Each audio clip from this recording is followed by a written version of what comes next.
Maruti courier service દ્વારા paperless સેવા શરૂ કરવામાં આવી છે। 31 વર્ષ પૂર્ણ કર્યા બાદ 32મા વર્ષમાં પ્રવેશ કરતા જ મારુતિ ડિજિટલ કુરિયર સર્વિસ દ્વારા આ સેવા શરૂ કરવામાં આવી છે, જેમાં ખાસ કરીને કુરિયર સેવાની કામગીરી ડિજિટલ કરવામાં આવશે। પર્યાવરણ બચાવવાની ગ્રીન ઇન્ડિયા થીમ હેઠળ મારુતિ કુરિયર દ્વારા પેપરલેસ ટેકનોલોજી અપનાવવામાં આવી છે।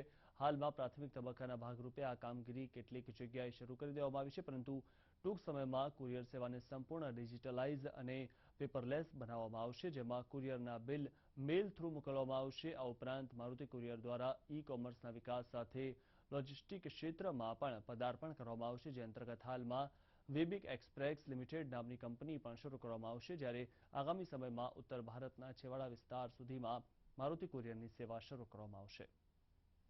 પ્રધાન મોદી સાહેબનો ડિજિટલ ઇન્ડિયાની જે વાત છે, ઇન્સેન્ટિવ જે લેવાનો એ પેપરલેસ કરવાનું, તો અમે ડિજિટલ સિગ્નેચર મોબાઈલમાં અત્યારથી ચાલુ કરી દીધી। જે આ મોટા આપણે સ્માર્ટફોન છે, સ્માર્ટફોન અમારા જે ડિલિવરી બોય છે એને અમે આપ્યા છે અને એમાં જ સાઇન લઈ લે, એટલે કસ્ટમરને પણ સેટિસ્ફેક્શન સામે પણ તરત એને જોવા મળે અને ટ્રસ્ટવર્ધી વધારે થાય।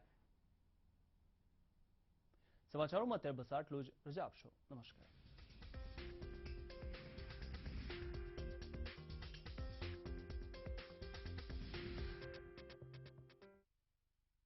અમદાવાદનો રિક્ષાવાળો